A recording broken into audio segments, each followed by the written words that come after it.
Welcome to our channel math 9 exercise 3.3 national book foundation. हम इस video में इसका क्वेश्चन 8 जो है वो सॉल्व करेंगे। क्वेश्चन 8 में है लेट x जो है इसके जो मेंबर्स हैं ये होल नंबर से बिलोंग करते हैं और x जो है वो लेस देन और इक्वल टू 2, यानी इसमें सिर्फ 0, 1 और 2 हैं इसके जो मेंबर्स हैं एलिमेंट्स। इसी तरह y के एलिमेंट्स दिए हैं -1, -2, -3। तो हमने शो करके दिखानी एरो डायग्राम पहले x क्रॉस y की फिर y क्रॉस x की। तो x क्रॉस y के एलिमेंट्स हमने यूं पहले x वाले एलिमेंट्स लिख लेने हैं फिर y वाले एलिमेंट्स लिख लेने हैं।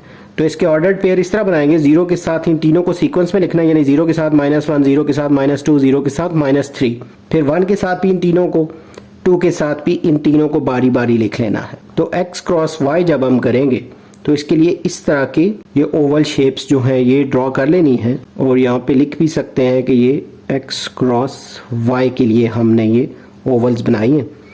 इसी तरह क्योंकि ये फर्स्ट वाला जो ओवल शेप है ये x से बिलोंग करता है तो इसमें x के जो एलिमेंट्स हैं वो लिखेंगे जो कि हैं 0, 1 और 2।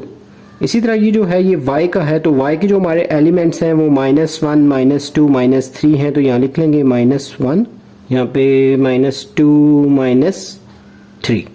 एरो डायग्राम के लिए इस तरह की रिप्रेजेंटेशन पहले करनी है। तो ये जो ऑर्डर्ड पेयर्स हैं ये शो करने एरोज बना के, यानी पहला ये जो पेयर है इसमें पहले 0 को -1 के साथ लिखा हुआ है तो ये 0 है और इसके सामने ये -1 है, तो इस तरह एरो के साथ इसको रिप्रेजेंट कर देना है। फिर 0 के साथ -2 है, यानी यहाँ से ही एरो को -2 की तरफ इसकी डायरेक्शन करके बना देना है। इसी तरह फिर 0 के साथ -3 है, यानी ये 0 है तो इसकी यूं से एरो बना देना है -3 की तरफ।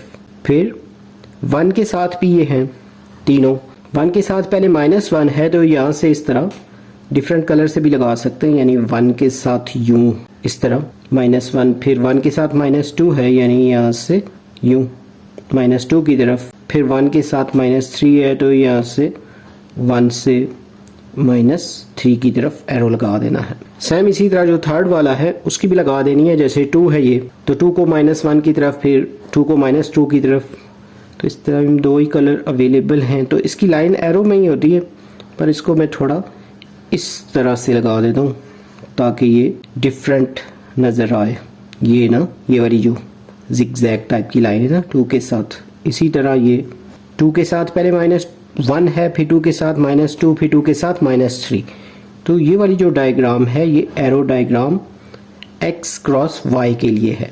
सेम इसी तरह जो y क्रॉस x है तो इस वाली जो y और x हैं इन दोनों का पहले मल्टीप्लिकेशन के थ्रू इसके जो ऑर्डर्ड पेयर्स हैं वो फाइंड कर लेने, यानी पहले -1 के साथ इन तीनों को लिखेंगे, -1 के साथ 0, -1 के साथ 1, -1 के साथ 2, फिर -2 के साथ पहले 0, फिर 1 और 2 को, और इसी तरह -3 के साथ 0, 1 और 2 को लिखने के बाद इसके ऊपर इसी तरीके से जैसे ये x क्रॉस y का था तो ये वाला जो है ये y क्रॉस x का है।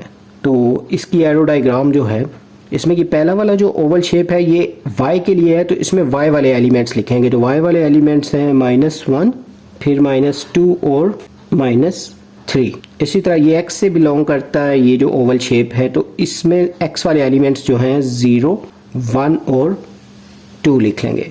अब इसकी जो ऑर्डर्ड पेयर्स हैं जैसे ये पहले ही 3 हैं तो इसमें -1 को इन तीनों के साथ हमने इनका ऑर्डर बनाया था तो -1 के से एरो को पहले 0 की तरफ ले जाएंगे, फिर -1 से 1 की तरफ, फिर -1 से 2 की तरफ। तो ये तीनों ऑर्डर्ड पेयर तो इसके हो जाएंगे।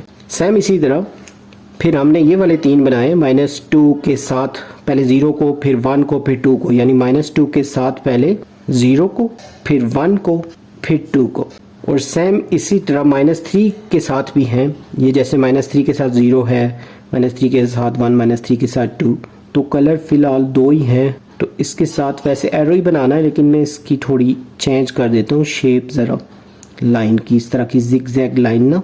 ये -3 के साथ 0, फिर इसी तरह -3 के साथ ये जो 1 है, फिर -3 के साथ ये 2 है। तो ये एरो डायग्राम है y क्रॉस x के लिए और इसकी रिप्रेजेंटेशन हमने की है एरो डायग्राम के थ्रू। यहाँ पे जो हमारा क्वेश्चन 8 है ये भी कंप्लीट हो गया है। उम्मीद है आपको ये क्वेश्चन अच्छे से समझ आ गया होगा। इंशाल्लाह जल्द न्यू वीडियो में नए लेक्चर के साथ मिलेंगे। Have a nice time.